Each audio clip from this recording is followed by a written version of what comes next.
Iran ইসরায়েলের সংঘাত মধ্যপ্রাচ্যকে দাঁড় করিয়েছিল যুদ্ধের দ্বারপ্রান্তে। তবে সংঘাত ছড়িয়ে পড়ায় ঠিক আগ মুহূর্তে তা থামাতে সক্ষম হন মার্কিন প্রেসিডেন্ট ডোনাল্ড ট্রাম্প। কাতারের মধ্যস্থতায় এবং ট্রাম্পের হস্তক্ষেপে কার্যকর হয় দুই দেশের 12 দিনের আকাশযুদ্ধ।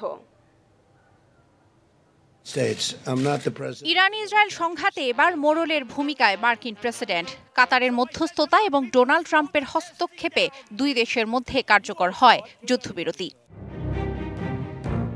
এর আগে ডোনাল্ড ট্রাম্প তার মালিকানাধীন সামাজিক যোগাযোগ মাধ্যম ট্রুথ সোশ্যালে ঘোষণা করেন যুদ্ধবিরতিতে সম্মত হয়েছে ইরান ইসরায়েল দুই পক্ষ। এর কয়েক ঘন্টা ব্যবধানে ট্রাম্প আবারও পোস্ট করেন যুদ্ধবিরতি এখন কার্যকর হয়েছে এবং দয়া করে এটিকেও লঙ্ঘন করবেন না।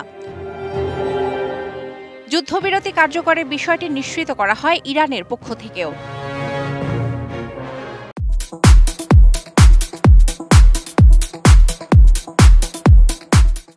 ইরান ইসরায়েলের হামলা পাল্টা হামলা, ইসরায়েলের হয়ে যুক্তরাষ্ট্রের অংশগ্রহণ ও ইরানের পারমাণবিক স্থাপনা লক্ষ্য করে মার্কিন হামলা, পাল্টা জবাবে মধ্যপ্রাচ্যের 4 মার্কিন ঘাঁটিতে হামলা, একের পর এক এমন হামলায় বড় যুদ্ধের দ্বারপ্রান্তে যখন মধ্যপ্রাচ্য, ঠিক তখনই এর রাশ টেনে ধরলেন ট্রাম্প। মার্কিন প্রেসিডেন্টের এমন মধ্যস্থতায় অবশ্য পাল্টাপাল্টি দাবি করেছে দুই পক্ষ। ট্রাম্পের দাবি, ইরান ও ইসরায়েলের যুদ্ধ বন্ধের আহ্বানে সাড়া দিয়ে যুদ্ধবিরতির মধ্যস্থতা করেছেন তিনি। তবে ইরানের রাষ্ট্রীয় গণমাধ্যমে বলা হয়, ট্রাম্পের কাকুতি মিনতিতেই যুদ্ধবিরতিতে সম্মত হয়েছেন তারা। চলতি মাসের 13 তারিখে ইরানে ইসরায়েলের হামলা দিয়ে শুরু হয় সংঘাত।